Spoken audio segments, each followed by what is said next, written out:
बाबू हई गाड़ी कैसन रही? पुरान बिया। अच्छा भैया नमस्कार। का हो भाई? नमस्ते। का चाहिए? ए बाबू गाड़ी भाड़ा पर चाहिए, हमरा बेटा के शादी बा। शादी खातिर? हाँ। देखी सब गाड़ी तबाह कौन चाहिए? अरे ना ये कुल बराती खातिर ठीक बा। जीजा हाँ? हाँ हाउ गाड़ी अच्छा अच्छा, अच्छा हाउ वाला। अब हाँ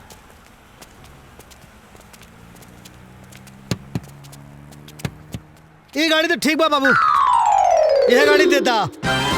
ए भाई हाँ ये गाड़ी ना मिल सकेला। हाँ है अरे ये गाड़ी पे हम चढ़े नी। है भैया, ऐसा ना हो खूबसूरत लड़की और खूबसूरत लड़का, अगर दुल्हा दुल्हन की जोड़ी खूबसूरत गाड़ी से ना आई तो बियाह के कोनो वैल्यू बा? समझ ला। काहे से कि मामला तनी प्यार मोहब्बत का बा। प्यार? हाँ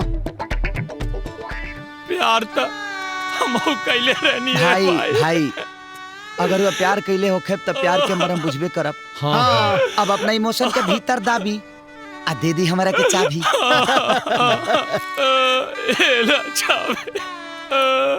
संभाल के जाइए भाई। ओके।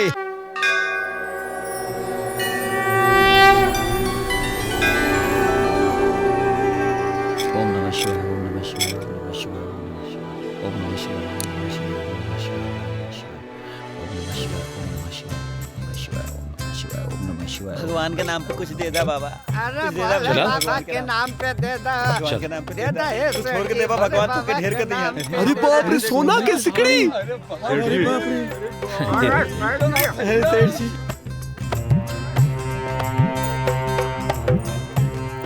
भीख में सोना दान कर रहा बाड़े ये करोड़पति के। जाल फेंकले बनी फांसी की ना? फंसी जरूर फंसी, टिप टिपाता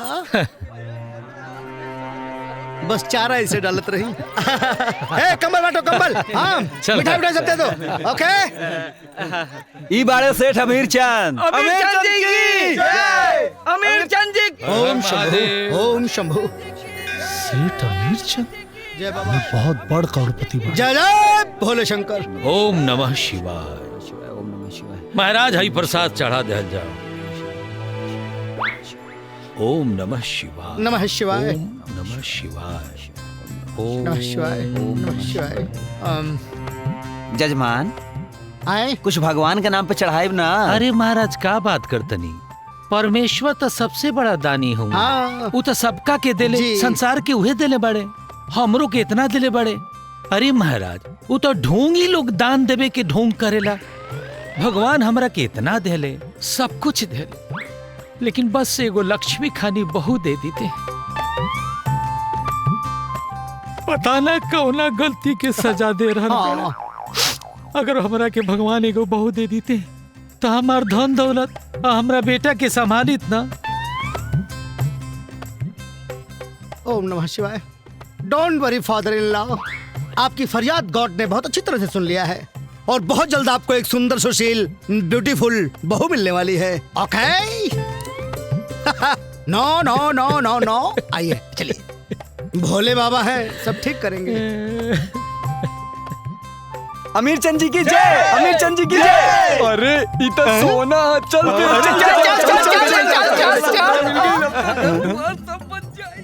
ए आवाज रे कुछ गड़बड़ बा। अरे छंगुआ का भाई? अरे कौनो सेठ जौन बा इतना सोना दे के जाई का कुछ गड़बड़ बा। का गड़बड़ बा? देखा तानी। अरे ई तो नकली बा रे। अरे अमीर चंद फकीर चंद। अरे चल चल चल। कैसे भले का करत रहले?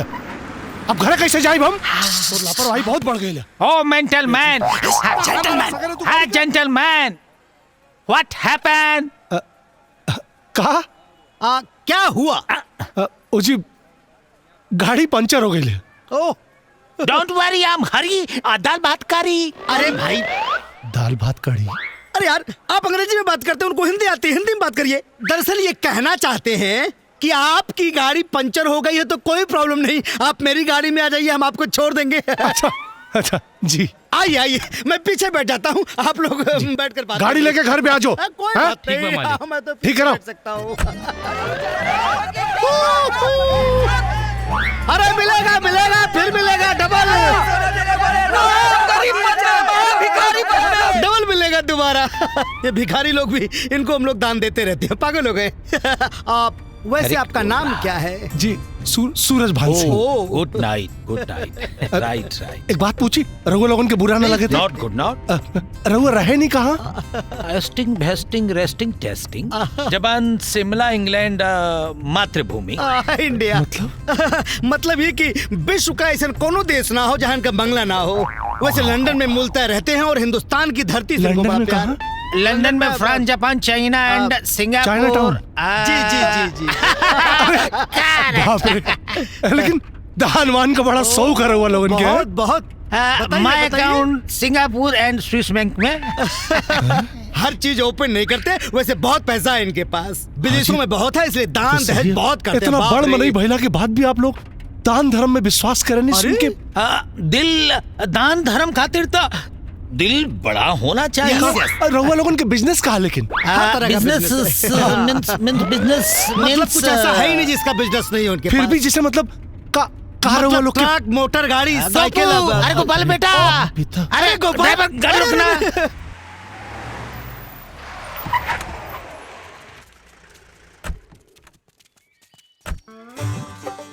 अरे गोपाल, वाह वाह वाह, क्या बात है, क्या बात है। नाम रे।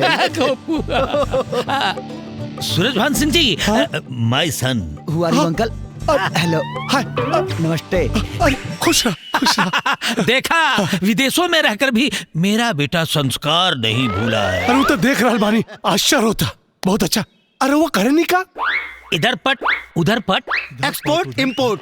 अच्छा, एक्सपोर्ट हिंदुस्तान से इंपोर्ट। लेकर विदेशों तक बहुत सारी फैक्ट्रियां हैं, उसके एमडी हैं, बहुत कुछ बनाते हैं। हाँ डैडी, या बेटू, मैं इस बार तो सरकारी एयरपोर्ट पे लैंड कर गया। ओके लेकिन अगली बार अपना खुद का एयरपोर्ट होना चाहिए यस Very यस। good. और अपना एरोप्लेन, ओके, जिसमें हम पूरे लोग सफर कर सके और अपने एयरपोर्ट पे उतर सके। सब बन जाएगा। और ये जो जमीन है ना, हाँ, हमने ये सोचा है कि यहीं पे बने आओ। और ये 3 महीने के अंदर बन जाना 3 चाहिए। महीने क्या, हम लोग 1.5 महीने में सब बनेंगे। कुछ बनवा देंगे। पैसा है, रुपया है हमारे पास, है, प्रॉब्लम क्या है? और हाँ हाँ, ये रहा नक्शा। Yes yes yes yes. यहाँ हमारी फ्लाइट लैंड करेगी और यहाँ हम गाड़ियाँ कम से कम 10 से 15 रखेंगे अपना खुद का, वर्करों के लिए। पार्किंग हम चाहे तो बढ़ा सकते हैं यहाँ पे। Very good. रघु लोगन के कोनो कष्ट ना होता।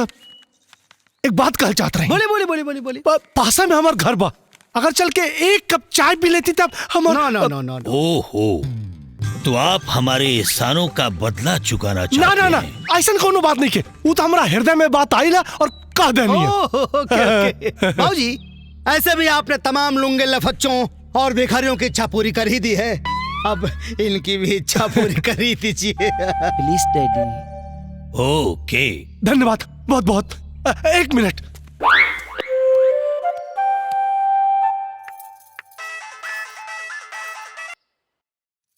हेलो राजेश्वरी, हम स्वीटी बोलत तानी।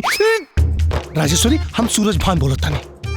ई कल चाहतानी कि स्वीटी खातिर बहुत अमीर लड़का लेके आवतानी घरे। जी पूरा इंतजाम करके रखा, कोनो गड़बड़ी ना हो के चाहिए। जी जी ठीक बा। तैयार हो जा, स्वीटी की भी तैयार कर दा। चली ना, चली। ओके, हाँ हाँ हाँ। आइए ओके। आइए आइए। आई। नमस्ते। नमस्ते आइए, नमस्ते बैठिए। नमस्ते नमस्ते। नमस्ते, बैठिए। हाँ बेटा। नमस्ते। हाँ, बैठिए ना, बैठिए, बैठिए। यहाँ बैठ जाइए। हाँ, बेटे बेटे स्वीटी खा, स्वीटी खा। तैयार होत बड़ी। बेटे, आप चाय बैठिए। बन जा। बेटा, आज स्वीटी।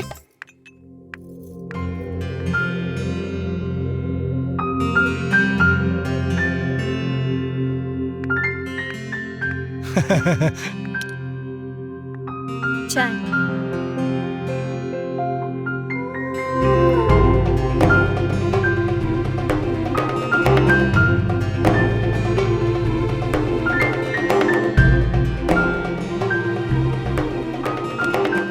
लेबा की खाली देखबे करबो।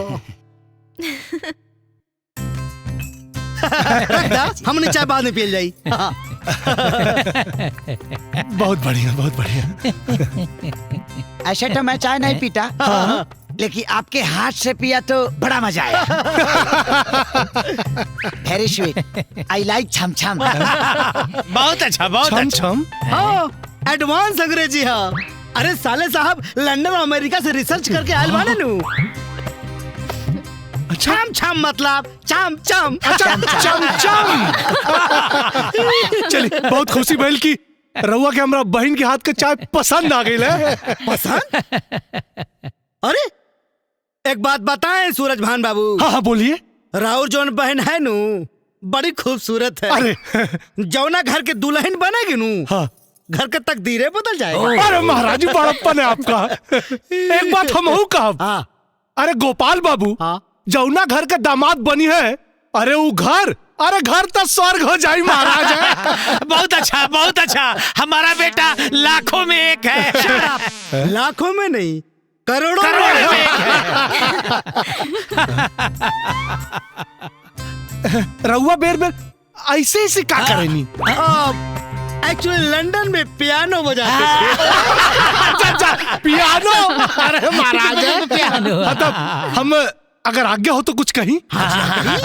अगर आप लोगन के कोनो एतराज ना होखे तो हम अपना बहन स्वीटी खातिर गोपाल बाबू के हाथ मांगल चाहता नहीं। भाई साहब ए भाई साहब का भइल कोनो गलती हो गई का हमरा से। अब बताई जवन बात रहुआ कहनी हनु हाँ। वो बात तो यार पहले ही से दिल में चलत रहा। अच्छा था ये रिश्ता पक्का समझी। अब ये तो हमरे साले साहब बाबू गोपाल जी महाराज ही बता सकते हैं। हाँ? कहो।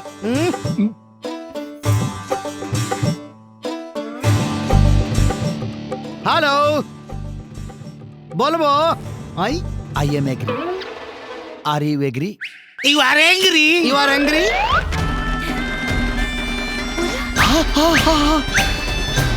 ओहो